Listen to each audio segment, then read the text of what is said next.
कृष्ण जी, मन में एक जिज्ञासा है कि भगवान श्री राम ने गुरु वशिष्ठ जी के यहाँ जो शिक्षाएं प्राप्त करी थी उनका सार क्या है, उसको बताने की कृपा करें। बहुत अच्छा प्रश्न है। संपूर्ण शिक्षा प्राप्त करने के बाद जब विद्यार्थी गुरु के सामने बैठते हैं और अंतिम उपदेश दे रहे होते हैं गुरु, तब कुछ कुछ सार तत्व बताते हैं कि हमने जो शिक्षाएं आपको प्रदान करी हैं अपने जीवन में उनका किस तरह से प्रयोग करना चाहिए।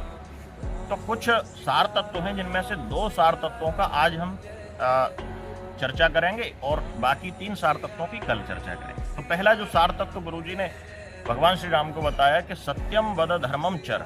भगवान श्री राम ही नहीं, संपूर्ण विद्यार्थियों को बताया सत्यम वद धर्मम चर, सत्य का आचरण करो, सत्य बोलो और धर्म का आचरण करो। अब कई बार ऐसा होता है कि सत्य बोलने पर धर्म की रक्षा नहीं हो पाती है, तो ऐसा सत्य उस स्थिति में हमें सत्य का चयन करना चाहिए, वाणी के सत्य का चयन करना चाहिए या धर्म की रक्षा करनी चाहिए। तो लोकमान्य बाल गंगाधर तिलक ने अपने पुस्तक गीता रहस्य में बड़ा ही उत्तम उदाहरण दिया है। उन्होंने कहा कि आप एक सत्यवादी महापुरुष हैं, आप सत्य बोलते हैं, वाणी का सत्य आपका आलंबन है। और एक गाय, एक परिस्थिति ऐसी बनती है कि एक गाय दौड़ती हुई आ रही है और उसके पीछे कसाई दौड़ रहा है और आप दोराहे पर खड़े हैं, तो दोराहे से गाय एक दिशा में चली जाती है। पीछे आने वाला कसाई आपसे प्रश्न पूछता है कि गाय किधर गई है।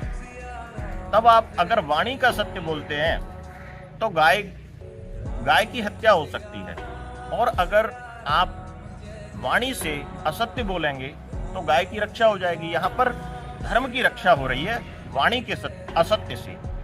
तो ऐसी परिस्थिति कई बार बनती है, तो हमें देखना है कि सत्य और धर्म में फिर वाणी के सत्य का चयन नहीं करना, धर्म का चयन करना है। धर्म का जब चयन हम कर रहे हैं तो धर्म की रक्षा ही विराट सत्य है। ऐसी स्थिति महाभारत में आई थी। महाभारत में क्या हुआ था कि भगवान श्री कृष्ण ने युधिष्ठिर से कहा था कि युधिष्ठिर, आपको वाणी से असत्य बोलना है। तो युधिष्ठिर ने कहा कि मेरे वाणी तो असत्य का संभाषण करती ही नहीं है, मेरी वाणी से असत्य निकलता ही नहीं है, तो मैं कैसे बोल सकता हूँ। बोले कि अगर द्रोणाचार्य को इस युद्ध से हटाना है तो आपको वाणी से असत्य बोलना पड़ेगा। युधिष्ठिर पुनः यही बात दोहराते हैं कि मेरी वाणी असत्य का संभाषण नहीं करती। तो भगवान श्री कृष्ण उसके लिए उपाय निकालते हैं कि अश्वत्थामा मारा गया। अश्वत्थामा कौन? हाथी। तो अगली पंक्ति जब बोलने जा रहे हैं तो भगवान शंख बजा देते हैं, अपना पांचजन्य शंख का शंखनाद कर देते हैं।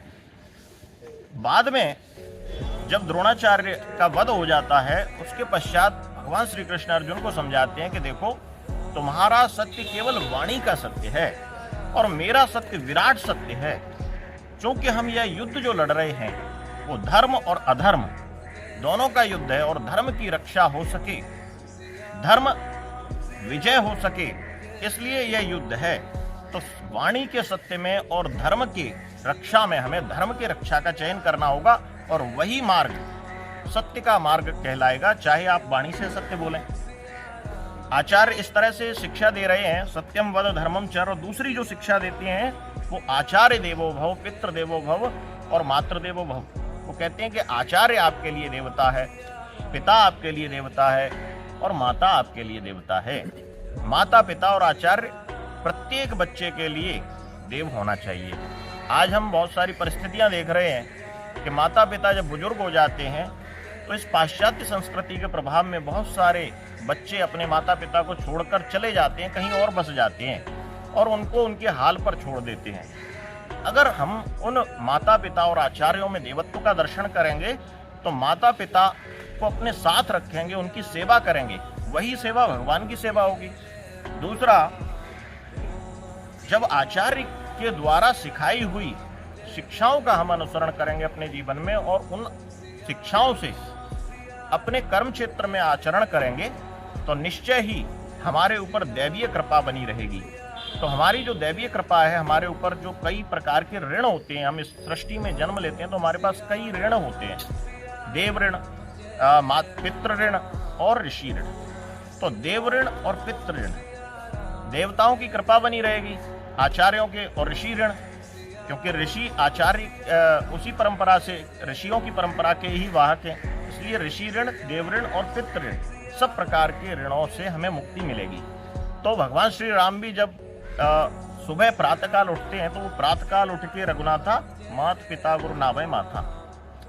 भाई साहब आजकल वो चला रहे हैं बाल संस्कार केंद्र चला रहे हैं। तो ये बालकों में संस्कार क्या है? ये बालकों में संस्कार यही है कि सुबह उठकर माता पिता का वंदन करना, उनका पूजन करना, आचार्यों के अनुदेशों का पालन करना, हमारे संस्कारों से संबंधित जो चीज़ें हैं उनको आगे बढ़ाना और मानवता के कल्याण में हम जो कुछ कर सकें ऐसा बालकों में बचपन से ही ऐसी प्रेरणा भरना। तो ये 2 प्रकार के सार हैं शिक्षा के। बाकी जो कुछ सार हैं वो अगले वीडियो में हम उसकी चर्चा करेंगे। तो एक बार सभी एक साथ मिलकर बोलेंगे सियावर रामचंद्र की जय।